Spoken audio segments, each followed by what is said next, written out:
Assalamualaikum warahmatullahi wabarakatuh. Jumpa lagi dengan saya Uswe dalam program rangkaian seri belajar membaca Al-Quran dari nol dengan metode Islahi. Pada video kali ini kita akan lanjutkan untuk materi di jilid 1, yaitu penguasaan tentang huruf hijaiyah. Di jilid 1 kita akan sampaikan secara detail bagaimana cara pengucapan huruf-huruf hijaiyah itu yang benar sesuai dengan makhraj dan sifatnya. Di pertemuan kali ini kita akan sampaikan huruf H, ya, huruf H, bagaimana cara pengucapannya, di manakah letak makhrajnya, harus keluar dari mana, sifatnya atau cara pengucapannya seperti apa. Silakan untuk disimak. Huruf H seperti yang ada di layar, makhraj umumnya adalah di al-halaq, tenggorokan. Jadi makhraj itu ada yang umum, ada yang khusus.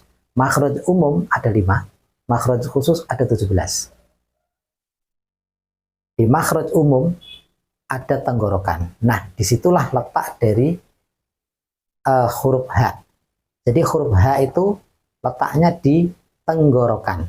Nah, di tenggorokan itu ada 3 tempat lagi, ada 3 makhraj lagi. Nah, itulah yang disebut dengan makhraj khusus. Ada 3 tempat.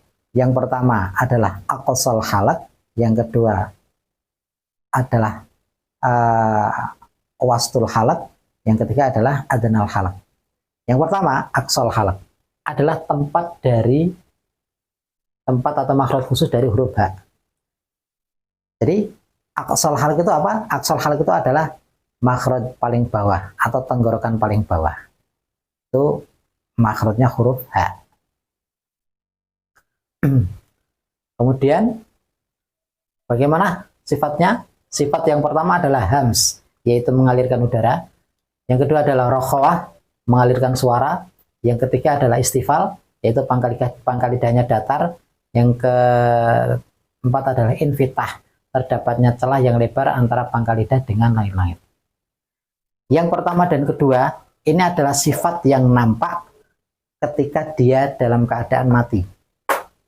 Kemudian yang kedua adalah sifat yang nampak ketika dia, huruf H ini, berada dalam keadaan berharokat.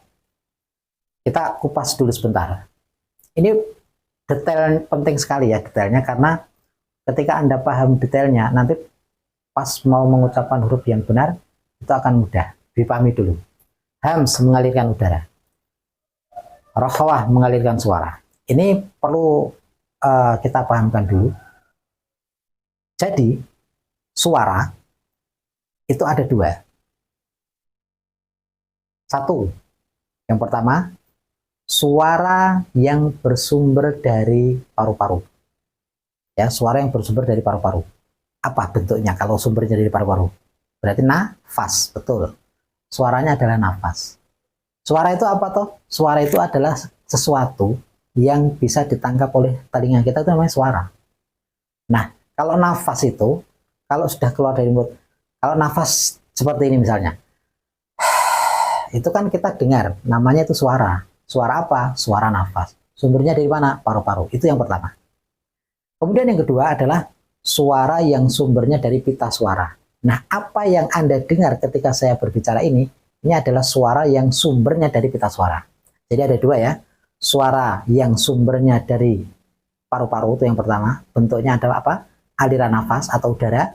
Kemudian yang kedua adalah suara yang sumbernya dari pita suara. Bentuknya ya seperti yang Anda dengar dari saya ketika berbicara ini. Oke? Nah, yang pertama adalah hams, mengalirkan udara. Berarti H ini ketika dia mati atau ketika dia tepat berada di aqsal halaq, di tenggorokan, di pangkal tenggorokan, maka dia mengalirkan udara. Jadi suara yang dari paru-paru itu dikeluarkan. Jadi mengalirkan udara. Kemudian selain dia hams, mengalirkan udara, dia juga mengalirkan suara. Dia juga mengalirkan suara. Suara apa yang dialirkan? Kalau H ini, ya suara aliran nafas itu. Karena nanti ada huruf yang dia rokhawah tapi yang dialirkan bukan udara, yang dialirkan bukan napas, tapi dari pita suara. Jadi nanti bisa dibedakan. Nah, kita ulangi. Yang pertama adalah hams, dia mengalirkan udara. Berarti sumbernya dari paru-paru. Jadi ketika mati dia gitu ya.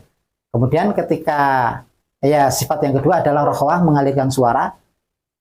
Kapan? Ketika dia dalam keadaan mati atau tepat di pangkal tenggorokan. Maka dia mengalirkan suara. Suara apa? Kan suara ada dua. Suara udara apa suara pita suara yang dialirkan? Yang dialirkan adalah suara pita suara. Suara nafas atau aliran udara. Maka ketika tepat di makhrajnya dia berrokhawah. Berarti seperti itu ya. Gitu. Kemudian sifat yang ketiga dan keempat ini adalah sifat yang nampak ketika dia berharokat. Sifat yang nampak ketika huruf itu berharokat. Misalnya harokat fathah. Maka ketika dia berharokat fathah, pangkal lidahnya datar. Pangkal lidahnya datar. Bukan ha, tapi ha. Ya, pangkal lidahnya datar. Ha, dibantu dengan bibirnya nyengir. Ha, bukan ha, tapi ha, gitu ya. Kemudian infitah terdapat celah yang lebar antara pangkal lidah dengan lain-lain. Kalau pangkal lidah Anda sudah datar, otomatis sudah ada celah antara pangkal lidah dengan lain-lain. Oke. Hak mati itu seperti kalau kita misalnya kita mau mengucapkan matahari misalnya ya. Matahari, matahari, mata,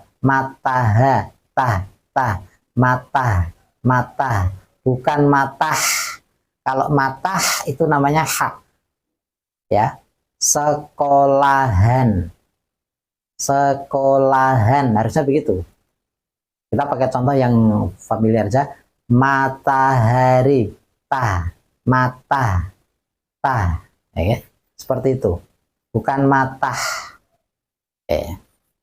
Kita latihan untuk pengucapannya. Hahihubah,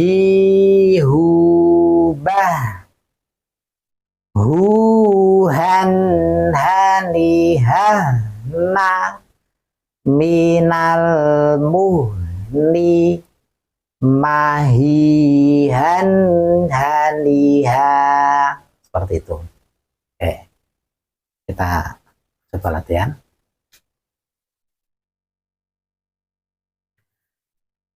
Hu, hi, ha.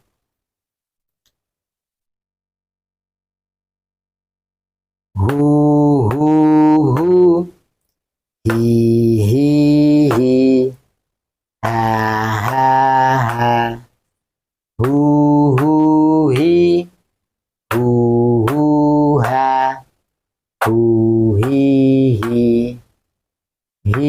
ha, hu, hi, ha, hi, ha, hu, hihahu.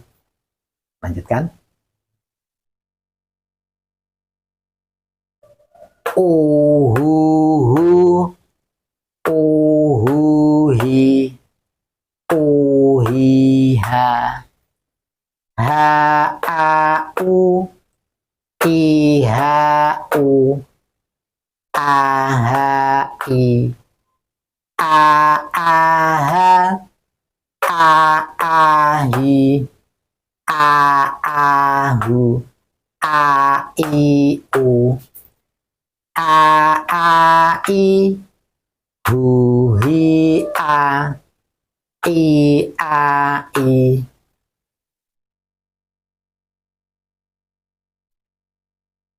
Hiau, aahi, ii, hahaa, hihiu, aiha.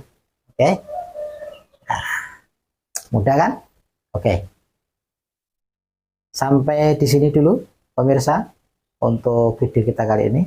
Insya Allah akan kita lanjutkan di video berikutnya. Jangan lupa subscribe, like, share, dan komen. Terima kasih. Assalamualaikum.